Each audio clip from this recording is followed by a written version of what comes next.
Và ở quân sông chỉ biết số ở lúc này ở quân đó là kêu nó một ở quân phong đại dương miền ở cả thực xaประตูជាមួយគ្នាបាទចំណងជើងនៃមេរៀននេះយើងឃើញហើយថាពាក្យយ៉ាងល្អសម្រាប់បណ្ដាជនបាទគឺជាពាក្យដែលព្រះអង្គបង្គាប់ដល់លោកម៉ូសេដើម្បីនឹងនិយាយដល់បណ្ដាជនផងដែរយើងឃើញថាពួកអ៊ីស្រាអែលបានមកដល់រហោឋានស៊ីណាយជាកន្លែងដែលព្រះបានហៅលោកម៉ូសេមុនដំបូងហើយព្រះក៏ទ្រង់រំលឹកពីការទ្រង់ប្រោសលោះពួកគេឲ្យរួចពីស្រុកអេស៊ីបហើយក្រុមជំនុំបានដឹងហើយរឿងនេះហើយប៉ុន្តែលោកគ្រូនៅតែយកមេរៀននេះដើម្បីយើងទាំងអស់គ្នាដឹងពីប្រវត្តិហើយមុនយើងរៀនពីប្រវត្តិអេស៊ីបខ្ញុំចង់ឲ្យបងប្អូនដឹងពីប្រវត្តិលោកគ្រូសុតលោកគ្រូសាទគ្រូសល់ដែរសូមអនុញ្ញាតប្រមាណនាទីប៉ុណ្ណឹងសូមអភ័យទោសនៅឆ្នាំ75ដែលយើងបានដាច់ទៅហើយយើងទៅនៅស្រុកកំណើតយើងទៅទាំងពងទាំងគ្រួសារប៉ុន្តែចំនួននោះខ្ញុំអត់មានកូនមានអីទេខ្ញុំនៅកំឡោះសង្ហានៅឡើយហើយមិនក៏សើចបាទខ្ញុំសង្ហាមែនបាទ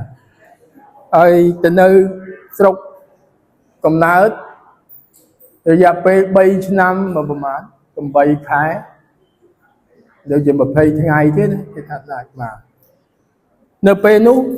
វៀតណាមបានចូលទៅក្នុងភូមិយើងហើយអស្ចារ្យណាស់នៅថ្ងៃនោះពេលនោះបងសុតគាត់បាននិយាយគាត់ថាយើងត្រូវនាំគ្នាទៅនៅទឹកដីកាណានហើយយើងសួរថាទឹកដីកាណានយើងនៅណាគាត់ថាបឹងតពុនទំនប់ទឹកនេះក៏ជាពាក្យល្អសម្រាប់គ្រួសារខ្ញុំដែរយើងបានចេញដំណើរមកបងក៏មានកូនតូចខ្លះក៏មានផ្ទៃពោះហើយខ្ញុំបានការហើយបានខ្ញុំអរគុណព្រះអង្គណាខ្ញុំការពី77ប៉ុន្តែ79ម៉ោងមិនទាន់មានអីនៅក្នុងពោះគាត់ហើយពេលនោះខ្ញុំមិនបានគិតពីរឿងកូនពីរឿងអីទេហើយធ្វើដំណើរមកចេញមកវាមិនមែនប្រៀបធៀបទៅគ្រួសារខ្ញុំដូចសាសអ៊ីស្រាអែលទេក៏ប៉ុន្តែយើងទិញរទេះមួយដាក់ស្រូវហើយយើងមានគោមួយឈ្មោលយើងទឹមគោរទេះគោមួយខាងមនុស្សមួយខាងគ្រូសុតម្ដងអស់ជើងអស់ដៃខ្ញុំម្ដងគ្រូសាតម្ដងផ្លាស់គ្នាពីស្រុករហូតមកដល់បឹងតពុនទឹកដីកាណានរបស់លោកគ្រូយងសុតជាទឹកដីកាណានមែនបងប្អូនយើងខ្លះក៏មិនចង់នៅទឹកដីកាណានទេក៏ចង់រត់ទៅជំរុំហើយមានមិត្តភ័ក្តិខ្ញុំជាច្រើនមកនាំខ្ញុំទៅជំរុំទៅពួកគ្រូច្រើនណាស់ស្គាល់សល់ឯងទៅបានទៅហើយប៉ុន្តែបងប្អូនខ្ញុំអត់បានទៅទេនេះជាការដែលខ្ញុំអរគុណព្រះអង្គទាំងអស់គ្នាហើយក្រុមជំនុំក៏មានឡើងនៅសាបងប្រុសក៏មានជំនឿល្អហើយគាត់រៀបចំឲ្យបងប្អូនហើយយើងមកដល់អត់មានផ្ទះខ្លះនៅទ្រង់ពាន់ខ្ញុំនៅទ្រង់ជ្រូកខ្ញុំកើតកូនទី1នៅទ្រង់ជ្រូករហូតមានក្រុមជំនុំរហូតដល់យើងមានវិហាររហូតមកដល់សប្តាហ៍ថ្ងៃនេះគ្រួសារយើងរស់នៅដោយអំណរហើយអរគុណដល់ព្រះអង្គណាស់បានជាខ្ញុំឃើញរាជអ៊ីស្រាអែលទៅនៅស្រុកគេយូរឆ្នាំណារាប់រយឆ្នាំខ្ញុំមិនមែនទៅនៅស្រុកគេទេទៅនៅស្រុកកំណើតប៉ុន្តែក្នុងរបបនោះតែ3ឆ្នាំជាងប៉ុន្តែយូរមែនទេលំបាកបានជាថ្ងៃនេះជាចំណងជើងថាពាក្យយ៉ាងល្អសម្រាប់បណ្ដាជនរបស់ជនជាតិអ៊ីស្រាអែលព្រះរំលឹកពីការដែលទ្រង់ប្រោសគេឲ្យរួចពីអេស៊ីបហេតុអីព្រះអង្គរំលឹកពីព្រោះគេរអ៊ូរទាំគេមានបញ្ហាជាច្រើន បានជាទ្រង់សន្យានឹងប្រទានពរដល់គេបើគេព្រមស្ដាប់តាមសម្លេងរបស់ទ្រង់នៅខ5ខ6យើងឃើញគេនឹងបានដាច់ជារាជរបស់ព្រះអង្គហើយធ្វើជាសង្ឃ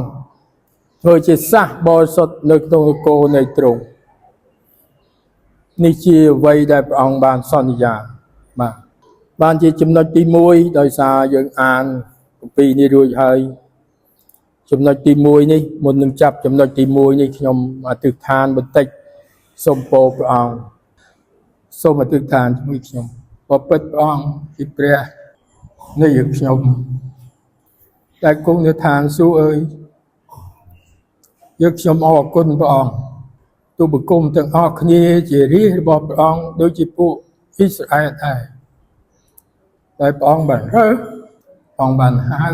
យើងហើយយើងទាំងអស់គ្នានៅទីនេះក្នុងព្រះវិហារនេះមានចិត្តតែមួយស្ដាប់បង្គាប់ព្រះអង្គហើយក៏ចង់រស់នៅតាមពាក្យសន្យារបស់ព្រះអង្គដែលព្រះអង្គសន្យាថាយើងគឺជារាជរបស់ព្រះអង្គធ្វើជាសង្ឃធ្វើជាសាសបរិសុទ្ធ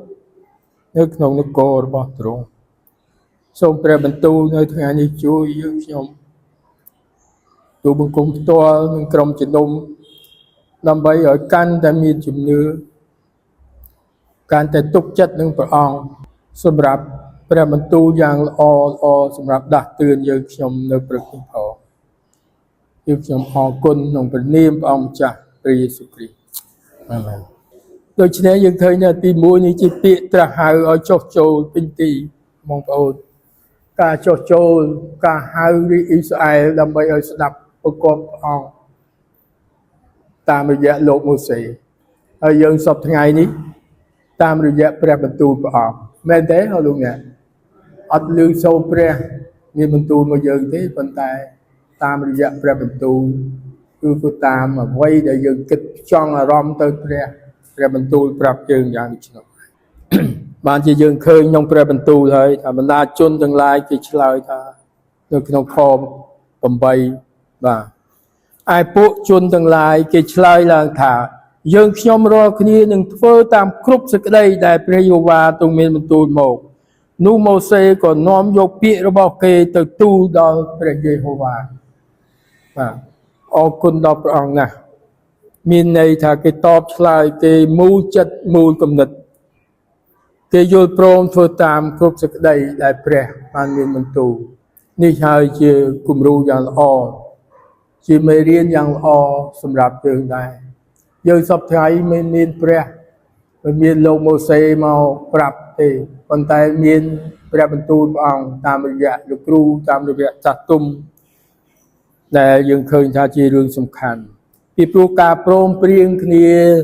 នាំមកយើងទទួលនៅប្រពោ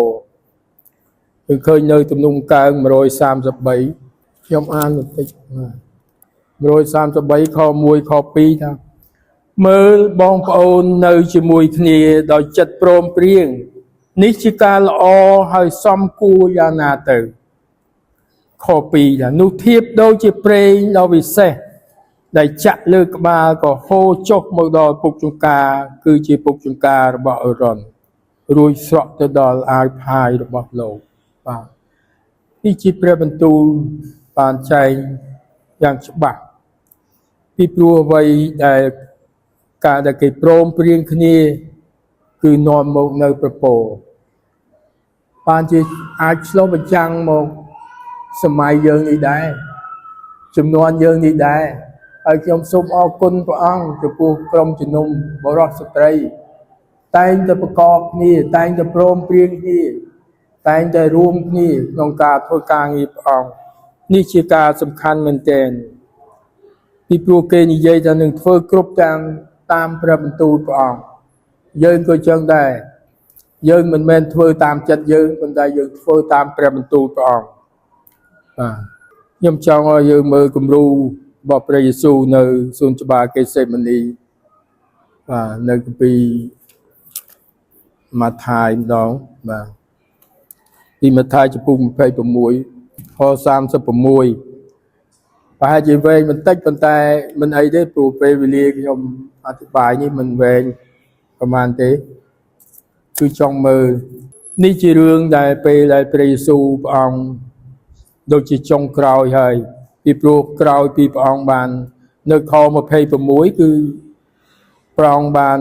ធ្វើពិធីលៀងព្រះអង្គម្ចាស់ជាមួយពួកសិស្សហើយខ36នេះព្រះអង្គបានមានបន្ទូលនោះព្រះយេស៊ូវព្រមទាំងពួកសិស្សក៏ទៅដល់កន្លែងហៅថាច្បារកេសេម៉ានីហើយទ្រង់មានបន្ទូលទៅគេថាចូលអង្គុយនៅទីនេះសិនចាំខ្ញុំនឹងទៅអធិដ្ឋាននៅឯនោះរួចទ្រង់យកពេត្រុសនិងកូនសេបេដេទាំងពីរនាក់ទៅជាមួយផងទ្រង់ចាប់តាំងមានប្រហារតីព្រួយហើយតប់ប្រមល់ជាខ្លាំងក៏មានបន្ទូលទៅគេថាចិត្តខ្ញុំព្រួយពន់ពេកស្ទើរតែនឹងស្លាប់ចូលនៅទីនេះចាំយាមជាមួយនឹងខ្ញុំសិនកាលទ្រង់បានយាងផុតបន្តិចនោះទ្រង់ក៏ទម្លាក់អង្គកាប់ព្រះភ័ក្ត្រចុះអធិដ្ឋានអរព្រះបិតានៃទូបង្គំហើយបើសិនជាបាននោះសូមឲ្យពេងនេះកន្លងហួសពីទូបង្គំទៅប៉ុន្តែកុំតាមចិត្តទូបង្គំសូមតាមតែប្រហារតីទ្រង់នេះគឺជាពេលវេលាដែលចុងក្រោយដែលព្រះអង្គត្រូវចិត្តឈានទៅដល់ឈើឆ្កាងហើយបាទនោះទ្រង់យាងដល់ពួកសិស្សហើយគេដេកលក់ក៏មានបន្ទូលទៅពេត្រុសថាដូច្នេះអ្នករកគ្នានៅចាំយាមនឹងខ្ញុំតែ1ម៉ោងមិនបានទេឬអីនេះព្រះយេស៊ូវបន្ទូល41ចូលចាំយាមហើយអធិដ្ឋានចុះដើម្បីមិនឲ្យកើតសេចក្តីល្បួងនាំចិត្តឡើយឯវិញ្ញាណក៏ប្រុងជាស្រេចមែនតែសាច់ឈាមខ្សោយទេកាលទ្រង់បានយាងទៅម្ដងទៀតនោះក៏អធិដ្ឋានថាអរព្រះបិតានៃទូបង្គំហើយបើសិនជាពេងនេះកន្លងហួសពីទូបង្គំទៅពុំបានលើកតែទូបង្គំទទួលនោះសូមតាមប្រហារតីទ្រង់ចុះកាលទ្រង់បានយាងមកវិញនោះក៏ឃើញពួកសិស្សដេកលក់ទៀតបិទភ្នែកគេធ្ងន់ជ្រុបរួចទ្រង់យាងចោលគេទៅម្ដងទៀតនឹងអធិដ្ឋានជាគម្រប់3ដងដោយបន្ទូលជាសេចក្តីដដែលនោះទ្រង់យាងមកឲ្យពួកសិស្សមានបន្ទូលថាឥឡូវនេះអ្នករាល់គ្នាដេកលក់ហើយសម្រាកកម្លាំងទៀតឬមើលកំណត់ចិត្តដល់ហើយកូនមនុស្សត្រូវគេបញ្ជូនទៅក្នុងកណ្ដាប់ដៃនៃមនុស្សមានបាបចូលក្រោកឡើងយើងទៅនោះអ្នកដែលបញ្ជូនខ្ញុំចិត្តមកដល់ហើយនេះជាអ្វីដែលយើងបន្តអានរំនាំពីគំរូព្រះយេស៊ូវនៅសួនច្បារកេសេម៉ានីបាទប៉ុន្តែយើងឃើញប្រហែលជាអ្នកខ្លះថាហេតុអីដូចជាព្រះអង្គមានការតក់ស្លុតព្រះអង្គមានការព្រួយបារម្ភដែរពីព្រោះព្រះបន្ទូលព្រះអង្គថាវិញ្ញាណប្រុងជាស្រេចតែសាច់ឈាមខ្សោយពីព្រោះព្រះអង្គប្រសូតមកជាមនុស្សឈាមហើយព្រះអង្គបានទូលថាបើសិនជាការទាំងអស់នឹងអាចកន្លងពីទូបង្គំទៅមានន័យថាមិនធម្មតាទេការទាំងអស់នោះប៉ុន្តែយើងឃើញថាយ៉ាងម៉េចពួកសិស្សបាទពួកសិស្សដេកអង្គយើងទៅនោះត្រឡប់មកវិញហើយដេកទៀតយើងដេកចឹងអីអត់ដេកទេបាទនៅទៅភ្លឺហើយបាទនេះជាអ្វីមួយដែលមានន័យថាយើងដូចជាមិនបានចាំយាមបាទចង់និយាយថាការចាំយាមព្រឹកមិញក៏យើងបានរៀននៅក្រុមបរិសុទ្ធដែរថាយើងទាំងអស់គ្នាត្រូវតែកុំភ្លេចពីព្រះបន្ទូលព្រះអង្គហើយយើងចាំយាមជានិច្ចដើម្បីព្រះអង្គបានប្រទានពរសម្រាប់យើងផងហើយការពារពីព្រោះព្រះអង្គសន្យាថាយើងនឹងធ្វើជារាជដាច់ធ្វើជារាជរបស់ព្រះអង្គហើយធ្វើជាសង្ឃហើយធ្វើជាសាសបរិសុទ្ធផងបាទហើយចំណុចមួយទៀតជាពាក្យដាស់តឿនដែលព្រះអង្គត្រាស់ឲ្យមានជំនឿបាទសំខាន់ណាស់បងប្អូនអង្គចង់ឲ្យយើងមានសេចក្តីជំនឿបាទពាក្យជំនឿនេះយ៉ាងម៉េចបាទបងប្អូនខ្ញុំមានមេរៀនពីសេចក្តីជំនឿនឹងដែរប៉ុន្តែបងប្អូនក៏ស្គាល់ហើយពីសេចក្តីជំនឿនឹងបាទនៅគ្រប់សេចក្តីដែលព្រះបន្ទូលមានហើយនៅខ8ដែរនិយាយខែម្នាក់ពុក19ខ18ពុក19មួយខ1បាទ ហើយពួកជនទាំងឡាយគេឆ្លើយឡើងថាយើងខ្ញុំរាល់គ្នានឹងធ្វើតាមគ្រប់សេចក្តីដែលព្រះយេហូវ៉ាទ្រង់មានបន្ទូលនោះម៉ូសេក៏យកពាក្យគេទៅទូលដល់ព្រះយេហូវ៉ាបាទខ្ញុំអានពីលើហើយប៉ុន្តែខាងលេខខាងចំណុចទី2នេះក៏សំខាន់ដែរគឺជាអ្វីដែលព្រះរាជអ៊ីស្រាអែលបានបណ្ដាជនគេជឿថាព្រះបន្ទូលនឹងមកកាន់គេតាមរយៈលោកម៉ូសេពីព្រោះពេលខ្លះគេចង់ស្ដាប់សំឡេងព្រះប្រាប់គេផ្ទាល់មកបាទដល់ពេលលោកម៉ូសេមកនិយាយប្រាប់គេមិនសូវទេប៉ុន្តែពេលនេះបណ្ដាជនគេជឿប៉ុន្តែខ្លះនៅតែសង្ស័យពីព្រះបន្ទូលមកកាន់មនុស្សគេជឿថាបើឮពីព្រះផ្ទាល់អានឹងល្អហើយសពថ្ងៃនេះយើងក៏ខ្លះក៏គិតចឹងដែរខ្លះក៏អាចនិយាយរបៀបនឹងដែរថាមិនដែលឮសោះសំឡេងព្រះហើយយើងតែងតែថាព្រះបន្ទូលនេះយើងអានព្រះបន្ទូលនេះហើយព្រះបន្ទូលព្រះមានបន្ទូលមកយើងតាមរយៈព្រះបន្ទូលនេះឯងបាទហើយយើងចង់ឮសំឡេងហ្នឹងប្រយ័ត្នមានសំឡេងខ្លាំងខ្លាយហើយយើងអាចមានបញ្ហាទៅទៀតបាទដូច្នេះយើងពីព្រោះមនុស្សច្រើនអ្នកខ្លះគេមានជំនឿខ្លះគេឮនេះខ្លះគេឮនោះប៉ុន្តែខ្ញុំមិនអាចនិយាយថាគេមិនពិតទេប៉ុន្តែយើងបើមានព្រះបន្ទូលហើយព្រះបន្ទូលនឹងហើយជាចង្គៀងបំភ្លឺយើងទាំងអស់គ្នាបាទហើយខ្ញុំចង់ឲ្យបងប្អូនចេះតែគិតថាបងប្អូនរាល់តែថ្ងៃអាទិត្យបងប្អូនចេះតែអាននៅក្នុងនេះទេបងប្អូនយកកាពីមកទេបងប្អូនមានគូសចំណាំទេមួយអាទិត្យលោកគ្រូបង្រៀននៅកាពីណាចំពុកណាខណាដែលសំខាន់ខ្ញុំខ្លាចក្រែងអា slide នេះធ្វើឲ្យបងប្អូនអត់បើកកាពីទេ You understand understood ប្រយ័ត្នតែមែនទេកុំអាងតែ slide នេះហើយមិនអាចដាក់កាពីមកអីបាទហើយដល់រួចទៅមួយឆ្នាំទៅអត់ក្នុងកាពីបើកមកសស្គូសអត់មានឆ្នាំគូសបានអីបន្តិចបងប្អូនចង់ដឹងបងប្អូននៅចិត្តគ្នានឹងបងប្អូនបើកកាពីគាត់មើលដឹងហើយបាទតិចភ័យមានឲ្យគេបើកកាពីមើលទៀតតែណាបើកកាពីមើលសស្គូសនៅនឹងមិននេះទេបើមិនបានគូសឲ្យតតុគឺគាត់អានកាពីហើយជឿព្រះអង្គបើយើងមិនអានកាពីព្រះបន្ទូលសំខាន់ណាស់បាទដូច្នេះប្រជាជនទាំងអស់នេះបាទបណ្ដាជនទាំងអស់នេះពួករាជអ៊ីស្រាអែលនេះគេបានជឿទុកចិត្តថាព្រះបន្ទូលនេះមកកាន់លោកម៉ូសេហើយលោកម៉ូសេនឹងបានប្រាប់មកគេបាទតែចំនួននឹងមិនទាន់សេកាពីអង្គប្រាប់ម៉ូសេនេះប្រាប់ពួករាជអ៊ីស្រាអែលផ្ទាល់ឥឡូវនេះព្រះបន្ទូលនេះបាទម្សិលមានលក់កាពីចុះថ្លៃទៀតបាទហើយបងប្អូនបានមកធ្វើសិក្ខាសាលាបាទដូច្នេះសំខាន់បងប្អូនពេលនេះព្រះមានបន្ទូលអ្វីមកកាន់មនុស្សទាំងអស់យើងកំពុងតែរៀនព្រះមានបន្ទូលមកកាន់រាជអ៊ីស្រាអែលដែលចេញពីអេស៊ីបមកនៅកន្លែងទឹកដីកាណាននោះក៏ប៉ុន្តែព្រះអង្គមានបន្ទូលមកមនុស្សទាំងអស់មានន័យថានៅក្នុងកាពីសញ្ញាថ្មីជាច្រើនដូចជានៅរ៉ូម23ថាម៉េច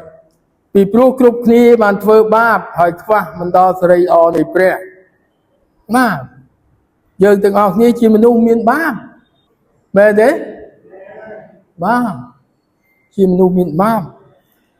ហើយបាបនាំមកនៅសេចក្តីស្លាប់រ៉ូម6:23ថាម៉េចអ្នកណាចាំទេបិទឈ្នួលរបស់អំពើបាបនោះជាសេចក្តីស្លាប់តែអំណោយទាននៃព្រះវិញគឺជាជីវិតអស់កលជានិច្ចអត់មានចាំមកខទេបងប្អូនបាទនេះគឺជាអ្វីដែលព្រះបន្ទូលមកកាន់យើងទាំងអស់គ្នានេះតាមរយៈព្រះបន្ទូលនេះអត់មានឮសំឡេងដាក់មីក្រូអីមកប្រាប់ទេគឺយើងអានព្រះបន្ទូលព្រះអង្គហ្នឹងហើយបាទបានជាយើងទាំងអស់គ្នាជាមនុស្សមានបាបយើងដឹងថាខ្លួនមានបាបអញ្ចឹងហើយបានតែព្រះបន្ទូលថាយើងជាមនុស្សមានបាប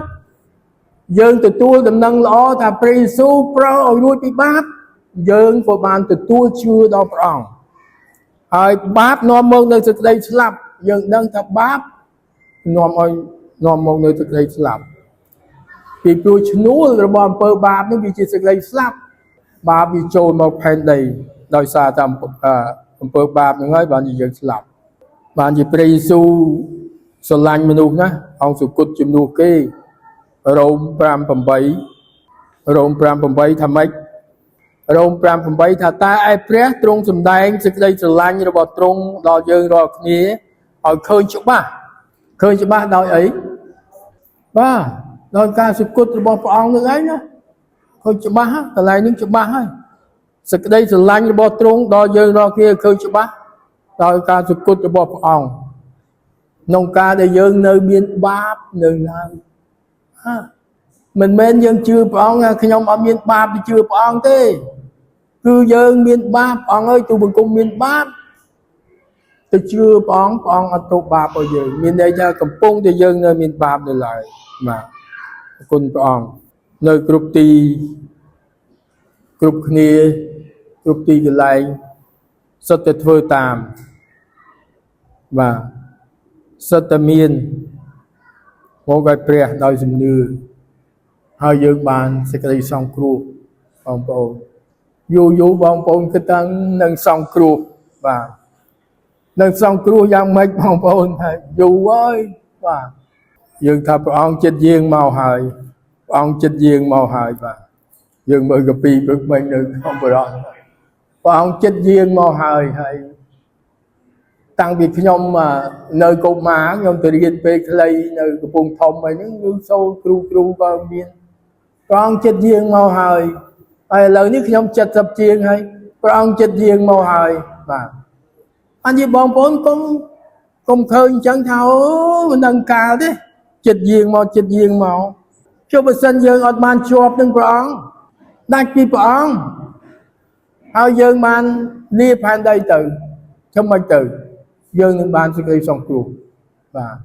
đôi khi nhóm chạy ra như vậy trao đó nhóm như vậy thì đây mình bom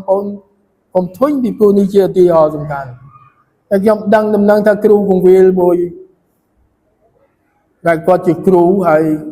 rồi một tiết kẻ có để riêng sát ta cường sakara đã bố trí xây kỹ lớn lụp lết hay đặt xây bình mà anh đâu hay dân mình trong kịp luôn dân ở bây giờ luôn dân khai tới chỉ nè đây ở miền như thế ở bàn sẽ đây xong cừu thế bằng bao và bàn gì bây giờ mình tên sẽ đây xong cừuนี่สำคัญmình tênสำหรับdân ở miền mà ở cồn prong dân vừa mà chúng nói tiết thì dân nên chọc về riêng đi để bằng bao vô nhà nào đi và thì bảy chỉ biết ra ở vừa tam lấy ơi thôi tám á và rồi một thôi tám thì mua rồi chọt trâu thì pi ở miền chùm nưa mà lấy nó ơi thôi tám miền chùm nưa ấy thôi tám biết á được mấy nhóm bờ điên trong bờ lo nơi gia cọp nơi cái pi gia cọp này và ta tê nơi ta tê là bát nơi ta bát tê và khăn nàyสำคัญนะบองโปนเพื่อตามนึกต้องคอผมไปก่อนยัยได้ดีอีสายแต่ยังรอคนนี้หนึ่งตัวตามบองโปนเพื่อต้องคอผมไปก่อนแต่ยังต้องเอาคนนี้หนึ่งตัวตามพี่ปุ๊บอ้องบางให้เอาไปตัวตามบองโปนดังได้ก่อนนี่ยัยถ้าตัวตามนู้มันกรุบกรอนนี่บองโปนตัวตามประมันตูเลยตาก่อนนี่ยัยนึงกรุบกรอนนี่เจอเธอไหมcòn ta tha cục còn đi mà còn là dâyนู้mình cục còn thì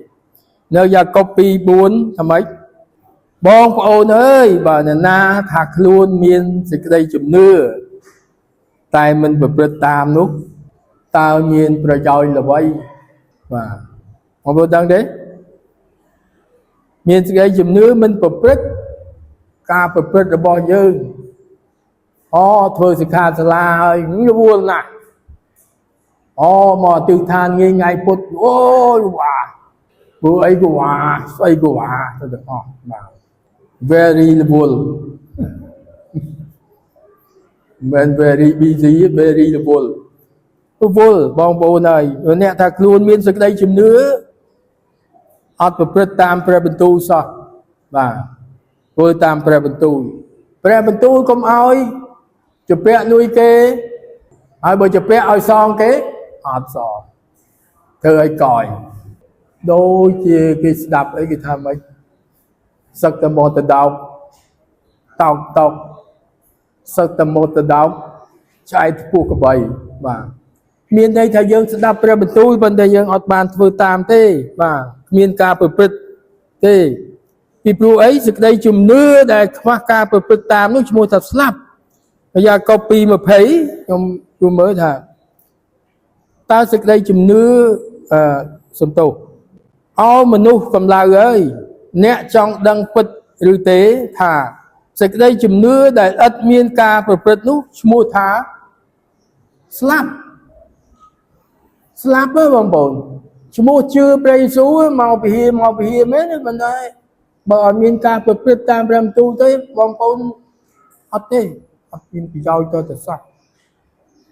យើងចង់បានក្រុមជំនុំគឺថាក្រុមជំនុំមក100នាក់50នាក់60នាក់70នាក់គឺជាក្រុមជំនុំដែលយកចិត្តទុកដាក់ស្ដាប់បង្គាប់តាមព្រះបន្ទូលព្រះអង្គជាក្រុមជំនុំដែលជ្រែកឃ្លាននៅព្រះបន្ទូលព្រះអង្គជាក្រុមជំនុំដែលរស់នៅយ៉ាងល្អសម្រាប់ជាគំរូគ្រប់គ្នាផងបានជាយើងឃើញថាមានឧទាហរណ៍ពីរឿងកូនពៅកូនអីដែរបាទពៅដែលបំផ្លាញសូម្បីកូនពៅដែលបំផ្លាញទ្រព្យសម្បត្តិឪពុកម្ដាយបាទប៉ុន្តែគេបានចូលមករកឪពុកវិញដល់ការលំទួអង្គបានអត់ទោសឲ្យគាត់ផងដែរហើយមេពូឃុំនោះនៅក្នុងកពីកិច្ចការបាទយើងមិនបាច់អានទេប៉ុន្តែគ្រាន់តែជារឿងមួយដែលកាលដែលគេឃុំលោក2នាក់នោះបាទយើងឃើញហើយថាគុកបើកបាទប៉ូលនិងស៊ីឡាសដែលគេឃុំហើយមេពូឃុំនឹងគាត់ភ័យគាត់ឃើញការអស្ចារ្យគាត់បានជឿដល់ព្រះអង្គដែរបាទជានេះជារឿងសំខាន់សម្រាប់យើងគ្រប់គ្នាយើងជឿត្រូវតែមានការប្រព្រឹត្តបាទត្រូវធ្វើតាមជំនឿអត់មានការប្រព្រឹត្តនោះអត់ប្រយោជន៍ទៅទេសោះយើងខំមកថ្វាយបង្គំព្រះយើងខំមកឡើងជិះម៉ូតូអស់សាំងយ៉ាងច្រើនហៅអាវយ៉ាងច្រើនយើងសប្បាយមែនសប្បាយជួបគ្នាសប្បាយមិនដែរយើងអត់យល់ដល់សេចក្តីសង្គ្រោះនៃព្រះអង្គនោះបានទេដូច្នេះសូមឲ្យក្រុមជំនុំទាំងអស់គ្នាបានទទួលព្រះបន្ទូលហើយយកទៅធ្វើអនុវត្តតាមព្រះបន្ទូលព្រះអង្គព្រោះព្រះបន្ទូលថាឲ្យនៅជាមួយគ្នាដោយចិត្តអំណរស្រឡាញ់គ្នាគឺគិតទៅពីចង់ឲ្យទៅមានកម្មវិធីមកជួបជុំគ្នាទេដើម្បីសប្បាយប៉ុន្តែអ្នកខ្លះអត់ដូចជាអត់នេះបាទប៉ុន្តែខ្ញុំឃើញក្រុមជំនុំយើងឲ្យតែមានបញ្ហាការអីជួបជុំគ្នាទៅហើយបាទទៅនឹងហ្វូងបាទសូមអរគុណដល់ព្រះអង្គណាស់តែការទាំងអស់នឹងជាព្រះបន្ទូលដែលមានមកសម្រាប់យើងនោះគឺថាប្រយោជន៍សម្រាប់យើងរស់នៅប្រចាំថ្ងៃជីវិតយើងគ្រប់គ្នាដែលយើងរស់នៅនេះសូមឲ្យយើងបានប្រកបក្នុងព្រះគុណព្រះអង្គបាទ